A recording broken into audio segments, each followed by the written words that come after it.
Assalamualaikum warahmatullahi wabarakatuh.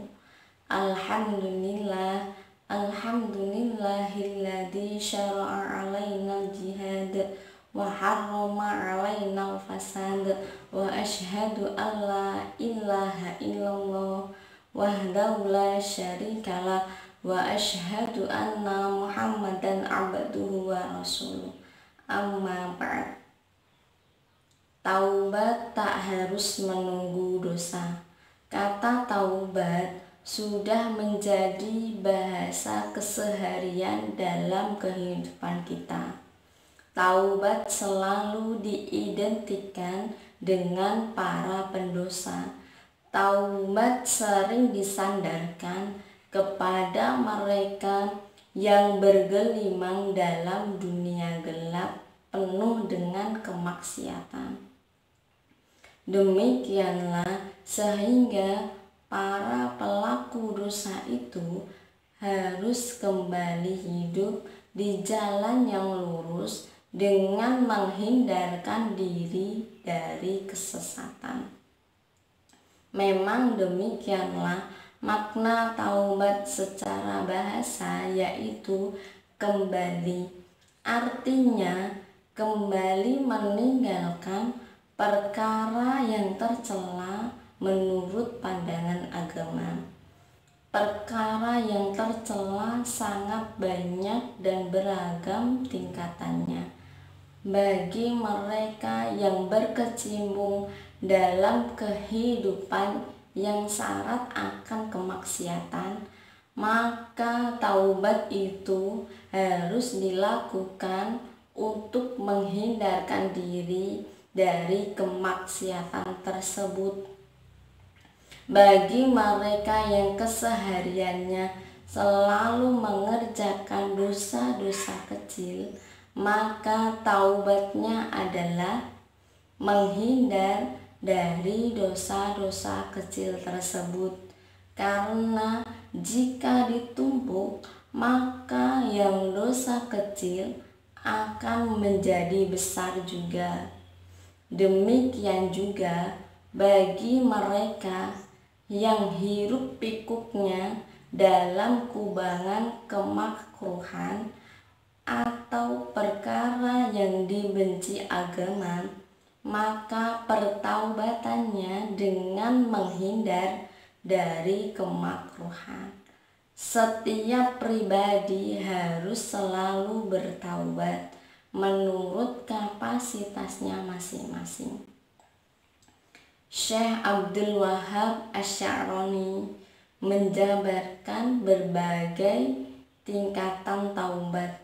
Taubat yang paling dasar adalah taubat yang harus dilakukan untuk kembali dari dosa-dosa besar, dosa-dosa kecil, kemakruhan, dan dari perkara yang tidak diutamakan. Taubat tingkatan kedua adalah bertaubat dari merasa diri sebagai orang yang baik, merasa dirinya telah dikasihi Allah Subhanahu wa Ta'ala, dan bertaubat dari merasa dirinya telah mampu bertaubat kepada Allah Subhanahu wa Ta'ala. Sesungguhnya berbagai macam perasaan ini adalah sebuah kesalahan yang lahir serta muncul dari penyakit hati manusia tersebut. Dan puncak taubat adalah kembali mengingat Allah Subhanahu wa Ta'ala dari kelalaian mengingatnya walaupun sekejap saja, karena melupakannya adalah sebuah dosa.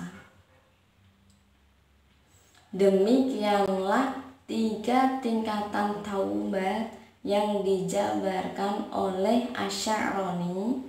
Selanjutnya tinggal kita meraba diri kita masing-masing, di manakah posisinya kita berada dari 3 tingkatan taubat tersebut.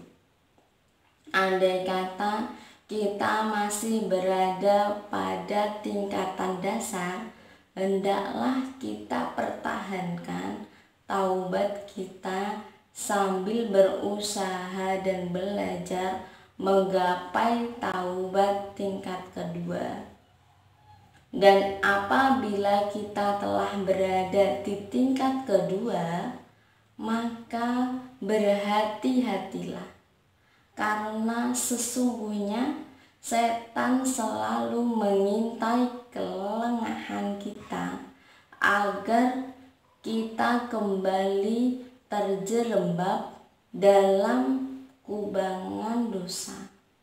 Oleh karena itu, Allah Subhanahu wa Ta'ala berfirman dalam surat Hud ayat 112 yang artinya, maka tetaplah kamu pada jalan yang benar sebagaimana diperintahkan kepadamu, dan juga orang yang telah bertaubat beserta kamu, dan janganlah kamu melampaui batas.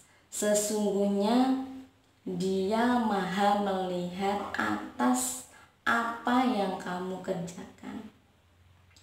Bertaubat tidaklah harus menunggu perbuatan dosa terlebih dahulu.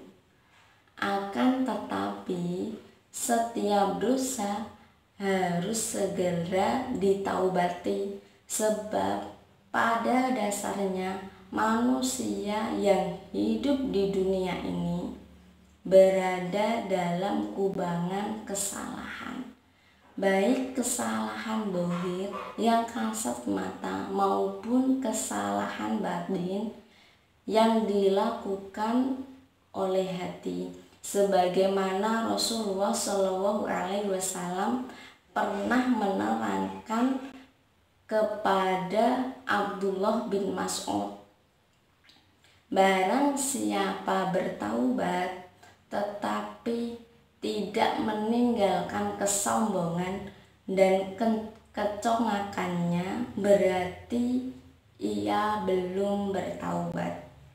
Taubat merupakan kesempatan yang disediakan oleh Allah Subhanahu wa Ta'ala kepada hambanya yang telah melakukan kesalahan.